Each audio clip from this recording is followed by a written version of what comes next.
Hello and welcome everybody. I'm Dr. Amay Parekh. We are on episode number 19, You Can Heal Your Life. Chapter number 10, You Can Heal Your Life, Relationships. Now, relationships hold a very integral part in our life. But the thing is, whenever we think about relationships, we often think about only romantic relationships. Now, Louise Hay starts the chapter very, very smartly. She says that everything that you have in the world is a relationship, including the relationship you have with yourself, the relationship that you're having with me currently, because I'm, giving you the videos, the relationship that you have with the bosses, your friends, your colleagues, and your loved ones. Okay, so all of this is included in relationships. Now, she is always of the proponent that whatever you see outside is somehow or the other a mirror image of what you have inside you. So, or it's one of the replaying of the actions that you had a relationship with one of your parents. So, if you're having problems with your colleagues or your loved ones, she says that it's most likely to be something that you have picked up from watching your parents or of the equation that you had with your parents.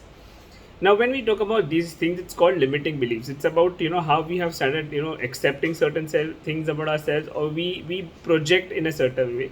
So I personally believe it's not just our parents, it's also our peers that we learn from, and it's also our past experiences. For example, we gave our best to a relationship, but then we still found that the relationship gave us a lot of pain, a lot of toxicity. And this is not from the book, I'm just sharing something. So now the question is, where do we look at?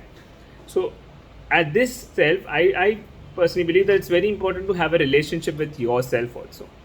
So let's come back to the topic. When you say this about relationships, Louise Hay talks about relationships being the mirror of ourselves.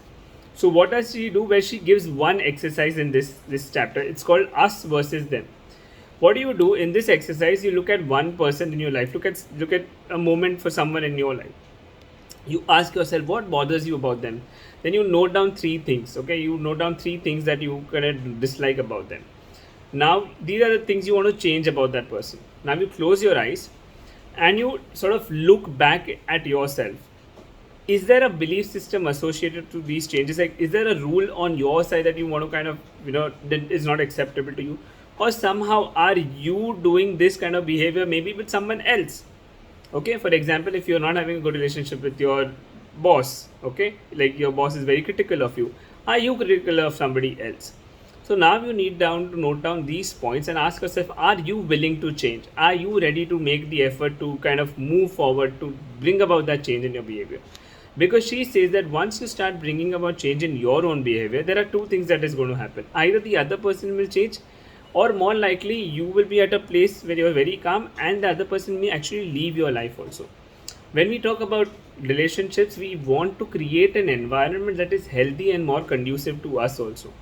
So if she says that if you have an employee who does not obey you, then do you have this belief that none of the employees ever keep working for you, and is that a pattern that you're going to kind of repeating in your life, or are you disobeying somebody and then you are seeing that pattern in your life?